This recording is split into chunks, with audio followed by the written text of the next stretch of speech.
नमस्ते दोस्तों, स्वागत है आपका अपने YouTube चैनल या मित्रा पर, जिसमें हम डिस्कस कर रहे हैं मार्वल सॉफ्टवेयर के बारे में, जिसका आज हम आगे का मॉड्यूल डिस्कस करेंगे कि एक्सपेंसेस और प्रॉफिट एंड लॉस लेजर कैसे शो होता है।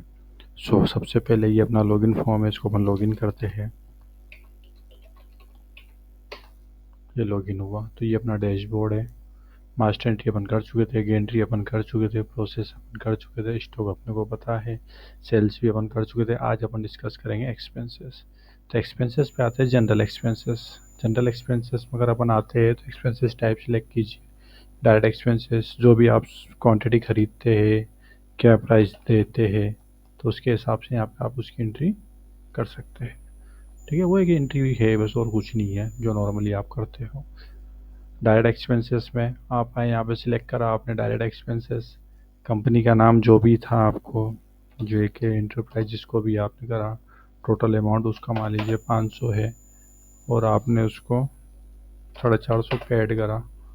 ठीक है, ऐड करा तो सबसे पहले क्या, please first click on check button. ठीक है, चेक बटन पे क्लिक करते हैं तो 450 जमा हुआ और 50 ड्यू रहेगा। ठीक है, ये डाल दिया अपन ने। तो बाद में आके आप एडिट भी कर सकते हो यहाँ पे आके कि कितना इससे अपने को लेना था। एज इट इज़ अपन सेम जाते हैं इनडायरेक्ट एक्सपेंसेस पे।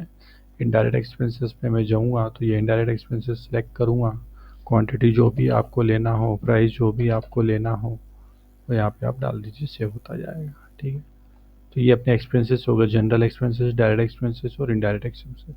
जनरल एक्सपेंसेस की रिपोर्ट अगर आपको देखनी हो तो यहाँ पे आप चेक कर सकते हो।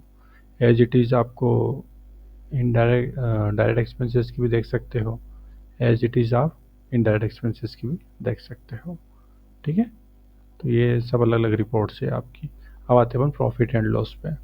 तो प्रॉफिट एंड लॉस पे क्या है, ब्लॉक वाइज बताएगा, पर्टिकुलर ब्लॉक कितने कॉस्ट का मेरे को पड़ा था, कितने की सेल करी थी, कितना मैं मतलब प्रॉफिट में जा रहा हूँ, प्लस में आ रहा हूँ कि नेगेटिव में जा रहा हूँ। और ये क्योंकि मैं अभी डमी डाटा डाला तो सब नेगेटिव ही बताएगा। अपन 501 को लेके चल रहे थे तो 501 की डिटेल अपने डाली थी, टोटल कॉस्ट उसको बनाने में टोटल अपना इतना आया था, और मात्र 6000 की सेल करी, तो ऑटोमेटिकली वो बताएगा ही ना लॉस में अपन चल रहे हैं, क्योंकि मैं गलत एंट्री डाल रहा हूँ। आपसे आपकी एंट्री सही बताओगे तो पूरा सही साइड बताएगा ये। तो अवेलेबल पीसेस उसके 40 है। तो ये हमारा एक्सपेंसेस के अंदर आ गया। प्रॉफिट एंड लॉस मुझे यही बताया था आपके बिजनेस वालों ने कि प्रॉफिट एंड लॉस हम पर्टिकुलर एक ब्लॉक के अकॉर्डिंग ही निकालेंगे, हम ओवरऑल नहीं निकालते हैं। ठीक है, ये तो अपन पर्टिकुलर ब्लॉक के अकॉर्डिंग ही निकलेगा आपका। ठीक है, एक्सपेंसेस अपना निकल गया। उसके बाद में अब लेजर, लेजर अगर अपन देखते हैं तो लेजर में अपने को भी कितना मतलब लेना है, तो पूरा अपने तारीख वाइज ये फिल्टर सब आपको पता ही है कैसे काम कर रहे हैं। कितना ड्यू पे करेंगे तो ड्यू कितना जी से लेना उसको पूरी लिस्ट बता देगा। ठीक है, तो ये सिंपल है, लेजर आपको बता देगा। तो एक्सपेंसेस भी सिंपल ही है, लेजर भी सिंपल ही है। एक बटन बनाया अपन ने हेल्प करके, तो ये बस सॉफ्टवेयर से रिलेटेड कुछ बातें हैं। ठीक है, अब आते हैं अपन बैकअप पे। बैकअप पे अगर आपको सॉफ्टवेयर का बैकअप भी लेते रहना अपने टाइम टू टाइम, क्या सिस्टम है, टेक्निकल चीज़ें हैं, कभी कुछ भी फॉल्ट वगैरह आ जाता है, एटलीस्ट अपना बैकअप तो रहे। तो बैकअप में कुछ नहीं करना है, आपके डी डायरेक्टरी में एक फोल्डर बना दिया जाएगा, वहाँ पे जाके डाटा स्टोर होगा। मैं आपको करके बता देता हूँ। जैसे ये मैंने बैकअप करा, बैकअप पे जैसे ही क्लिक करेंगे तो वो ऑटोमेटिक डी डायरेक्टरी में डाटाबेस बैक के नाम से जा चुका है आज की तारीख में। और अभी जो समय हो रहा है 23:44, तो 23:44 के हिसाब से 11:44 का भी रात का टाइम है। तो इसको ओके अपन करते हैं। ये अपना डाटा स्टोर आपको चेक करना है, तो जाइए आप डी ब्लॉक में जाइए, क्या नाम से बताया था उसने, डाटा बैक नाम से। डाटा बैक ओपन करा और ये है अपना आज की तारीख का सॉफ्टवेयर है, ये रहा। ठीक है, ये समय भी आ गया उसका। ठीक है, ये अपना बैकअप है। तो बैकअप बिल्कुल आप लेते रहिए, दूसरे तीसरे दिन या डेली बैकअप लेने में कोई बुराई नहीं है। बैकअप अपने पास स्टोर होता रहेगा, कभी डाटा सिस्टम क्रेश हुआ तो कम से कम डी डायरेक्टरी अपना हार्ड ड्राइव में डाटा तो सेव रहेगा अपना।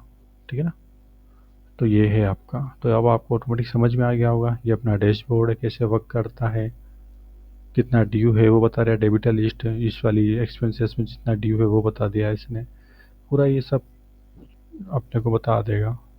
ठीक है, ये डेबिटर लिस्ट मतलब एक्सपेंसेस में बताएगा, ये करंट मंथ में कितना लेना है।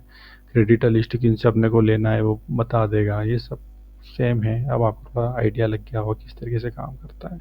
तो ये अपना मार्वल सॉफ्टवेयर है। ठीक है, और ये आप ड्यूरेशन या डे वाइज बताएगा, जब पूरा डाटा डलेगा तो फिर ये मंथली वाइज भी बताएगा, फिर जब 2-3 साल का डाटा हो जाएगा तो ईयरली वाइज भी बताएगा। तो ये अपने अकॉर्डिंग है कैसे अपने को चेक करना है। ये फ़िल्टर लगा रखा है अपन ने, ठीक है। सो ठीक है, ये आपका सॉफ्टवेयर है। मतलब और कुछ भी आपको जानना हो तो आप या मित्रा पे आके हमसे संपर्क कर सकते हैं हमारी वेबसाइट पे www.yamitra.com पर, ठीक है, या आजूबाजू.com पर। हमारे जो टेक पार्टनर है आजू बाजू मनीष जी, उनसे भी आप संपर्क कर सकते हैं। हमारे जो टेक पार्टनर्स है आजू बाजू, ये आजूबाजू.com, इनसे भी आप संपर्क कर सकते हैं। ठीक है, बाय।